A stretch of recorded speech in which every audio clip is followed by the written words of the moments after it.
Well, to chat a little bit more about the fuel price, fuel levy as well, we're going to be joined by Wayne Duvenage, of course, representing OUTA. Wayne, a very good evening. Thank you for joining us on the SABC at this hour.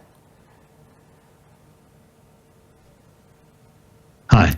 All right, you can hear us loud and clear. So we're obviously looking at the phenomenon occurring just in relation to the various factors. And I wonder at large, is there actually relief for consumers at the pumps? We're obviously looking at the conundrum unfolding, the decision between VAT or the fuel levy. But if we put it into context, tell us a little bit more about what we are witnessing. Yeah, so thanks for that. Look, the fuel levy is a tax that the Minister of Finance has applied over the last number of decades, and only for the last 3 years has the Minister of Finance held back on increasing the fuel levy. And that's something we called for, by the way, for many years, because this continuous increase was getting out of hand. So, you know, I think we gave kudos to him back in the first year when he did start holding back on that increase in the fuel levy, just as COVID hit. Now, he could have pushed it up 3 times since then, or many economists were surprised that he didn't. Now we're in a quandary. The government is broke, quite frankly, and they've come to the public to try and push up VAT, and you know, nobody's having anything to do with that. The last resort, I think, is for him to find alternative ways of balancing the books. We've always said go back to the drawing board and cut your cloth, cut the waste, cut the corruption, cut the inefficiency in government before you come and ask us for increased taxes. But I guess he's in a predicament, and the fuel levy is one of those avenues that he can choose to go down, and it's one that we weren't surprised that he took. It's only going to give him about less than 4 billion rand a year. It's not going to balance the books that 0.5% in VAT would have done. So yeah, it's the lesser of the two evils as far as we're concerned. I mean, well, of course, we wouldn't like the fuel levy to go up, but I guess under the circumstances, it's not surprising.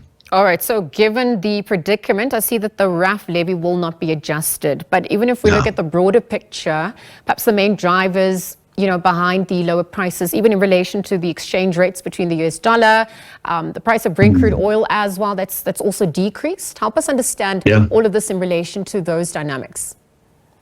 Yeah, so the Brent crude is in a far better position today than it was a year ago, when it was trading at about $84 a barrel, and now it's down to, you know, $66 a barrel. So that's impacted. And if you go back a year ago, we were paying 25 Rand. I think we forget these quite quickly. 25 Rand a litre plus, or around about 25. It's now down to below 22 Rand. So I guess if there is an opportunity to take advantage of getting some reprieve, even if it's temporary, and we always say to the Minister of Finance, find temporary measures rather than put these into place permanently while you deal with balancing the books in other ways.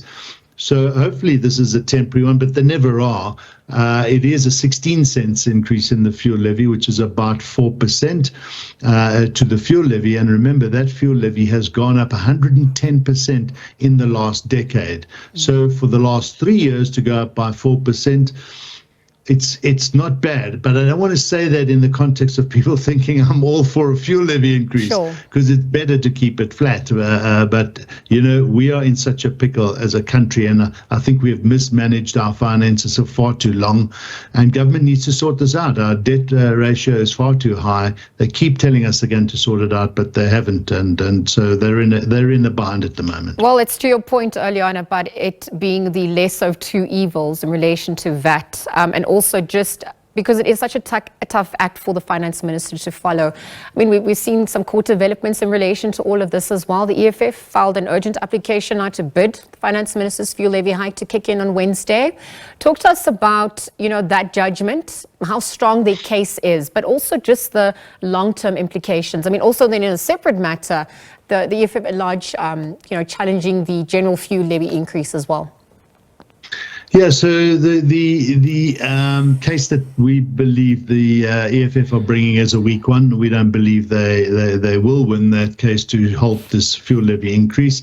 And why we say that is the minister has the powers to do so. It is all within the realms of the money bills that are passed in Parliament, and they need a majority vote in Parliament. Remember, they didn't get that under the Government of National Unity until they brought out the third version of the budget, and they have that now. So it has passed parliamentary muster, and the processes have been applied. So we can't quite understand what the EFF's case is here. They've never, the Minister of Finance has never had to go in the past to get approval from Parliament on sin taxes, and once they've got the majority in the House, which they now have, he applies that, and that's exactly what he's done. So we think their case is weak, but I think what's very, very important now is that we take up the opportunities to go and get the additional taxes that aren't being collected by tax evasion, by criminal syndicates, by the whole illicit trades that are taking place in tobacco and alcohol and so forth. And SARS has indicated that there's money to be collected if they have the resources to do so. And that's where we think the Minister of Finance should be focusing a lot more energy into the budget. Well, Wayne, at the end of the day, it's always the consumer and the most vulnerable that feels the extra pinch. Let's leave a conversation there. Thank you for your time and for weighing in. We'll continue to monitor those developments, of course, as it unfolds. Wayne Duvenage from OUTA shining a spotlight on fuel levy prices. We're obviously just looking at possibilities and probabilities as the Wednesday midnight timeline edges closer.